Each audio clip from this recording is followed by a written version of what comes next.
Hello दोस्तों, नमस्कार, आदाब, हेलो, सत श्री अकाल। कैसे हैं आप? उम्मीद करते हैं एकदम बढ़िया होंगे और होना भी चाहिए। दोस्तों, आज हम बात करने वाले हैं अपने इस वीडियो ब्लॉग सोशल टेंशन में करियर ऑप्शन के तहत यदि आप ओटी टेक्नीशियन को चुनते हैं तो फिर आपका करियर ग्राफ किस तरह से ऊपर या नीचे जा सकता है।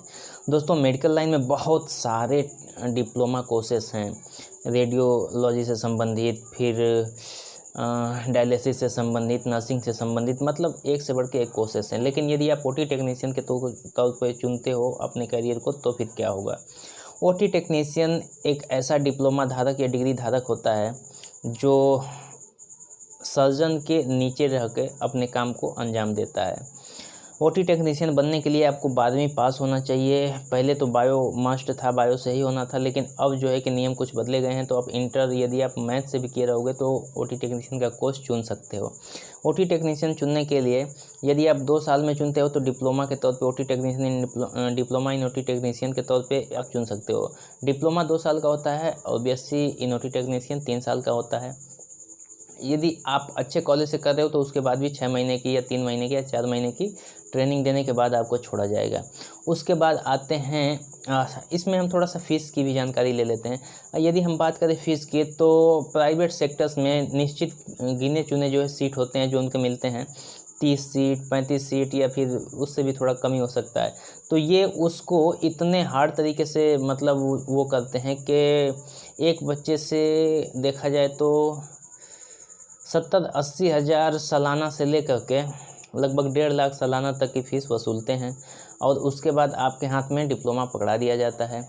उसके अंतर्गत जो पढ़ाया जाता है वो एनाटॉमी, फिजियोलॉजी, इंस्ट्रूमेंट और केमिकल्स, ताकि आप स्टेरिलाइजेशन को अच्छे से जान सकें। ये कुछ चीज़ें होती हैं माइक्रोबायोलॉजी के साथ में जो आपको पढ़ना होता है। जो आपको मेन ध्यान देना चाहिए जिस सब्जेक्ट पे, वो है ओटी का जो पर्सनल होता है जिसमें आप असिस्ट करने को और इंस्ट्रूमेंट को पढ़ते हो, और साथ में जो एनाटॉमी फिजियोलॉजी पढ़ते हो जो आपको आगे फ्यूचर में काम आता है। ये सब्जेक्ट आपको मेनली पढ़ना होगा। उसके बाद जब और आप आगे आते हो तो आपको देखिए, एक चीज़ मैं साफ कर दूं कि ओटी में वैकेंसी बहुत ही कम निकलती है, रेयर वैकेंसी निकलती है।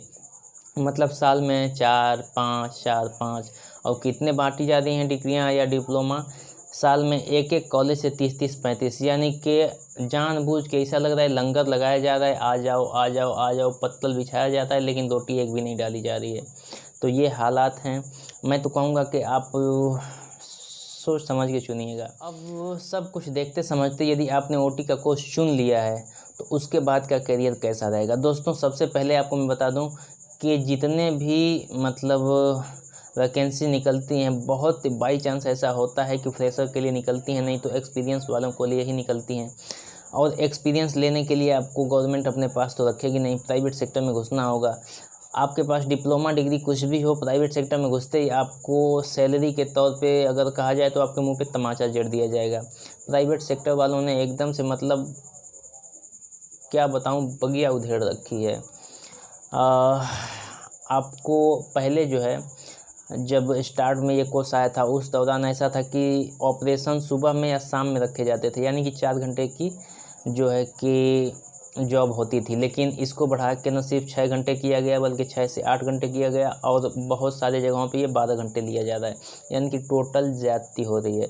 पैसों की बात की जाए तो पहले एक सर्जरी होती थी तो पर सर्जरी के हिसाब से जो असिस्टेंट होते थे उसको पैसे मिलते थे, यानी कि पर सर्जरी यदि वो देखा जाए तो 500 से 1000 या 1200 या 1500 तक मिल जाते थे। लेकिन अब जो है जब उनको बांध के और पूरे 8 घंटे या 12 घंटे की ड्यूटी ले जा रही है तो उनको स्टार्टिंग जो एकदम फ्रेशर आ रहे हैं उनको 6000, 7000, 8000 से करके अपने पास बांध दिया जा रहा है, ताकि, और वो भी बेचारे इतने मतलब सरकार ने वो हालत कर रखी है कि वैकेंसी के नाम पे कुछ है ही नहीं।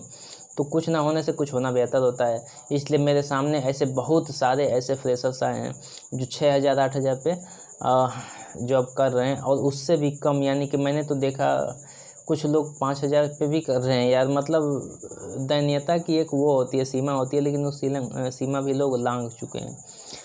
अब बात करते हैं कि यदि गवर्नमेंट जॉब मिलती है तो क्या होगा। यदि आपकी नसीब अच्छी रही, किसी बड़े संस्थान या फिर गवर्नमेंट जॉब के लिए आप अप्लाई किए और सिलेक्शन हो जाता है, तो आपकी सैलरी एक अच्छे मतलब मानक के आधार पे 25,000 से लेके 35 या 45,000 तक जो है तय की जा सकती है। तो ये एक मतलब उम्मीद की किरण है, लेकिन प्राइवेट सेक्टर से तो उम्मीद करना बेकार है। हाँ, यदि आप दिल्ली जैसे, चेन्नई जैसे शहर में हैं, कोलकाता जैसे शहर में हैं, तो फिर कुछ उम्मीद कर सकते हैं। तो दोस्तों, ये थी एक शॉर्ट नॉलेज कि यदि आप ओटी टेक्नीशियन बनना चाहते हो तो आपकी ज़िंदगी कैसी होगी। पढ़ने लिखने के दौरान भले आप कुछ भी हवा उड़ाएं कि हम ये तीर मार लेंगे, वो तीर मार लेंगे, पढ़ने के बाद सबकी एक एक चीज़ की कतार से आपको दिखते जाती है कि ये तो यहीं तक है, वो तो वहीं तक है। और जितना मैं समझ रहा हूँ, बहुत आप यदि जुझारू पराक्रमी हैं तो ही आप एज ओटी टेक्नीशियन अपने आप को इस्टेब्लिश करके एक अच्छी लाइफ गुजार सकते हैं। ऐसा नहीं है कि इसमें पैसा नहीं है, तो एक बिज़नेस वाली पढ़ाई है, यानी कि मेडिकल लाइन से ज़्यादा पैसा किसी चीज़ में नहीं है, आप चाहे किसी भी रास्ते घुसो। लेकिन यदि आप ऐसा समझ रहे हो कि मैं बड़े ही अच्छे तरीके से एज ए जॉब ज्वाइन करके और मतलब एक अच्छी लाइफ गुजार सकूं, तो ये तो मुश्किल है। आपको बेशक जॉब के साथ साथ एक्स्ट्रा टाइम इस लाइन में, इस फील्ड में देना होगा एक अच्छी लाइफ के लिए। सो ये थी एक शॉर्ट नॉलेज, उम्मीद करता हूँ आपको अच्छी लगेगी, और यदि पसंद आए तो लाइक करें, चैनल को ज़रूर सब्सक्राइब कर लें और अपने दोस्तों में भी ये वीडियो शेयर करें ताकि वो भी इस तरह के नॉलेजेबल चीज़ों को जान सकें। सो मिलते हैं अगले वीडियो में। Till then keep watching simple talks. Thank you.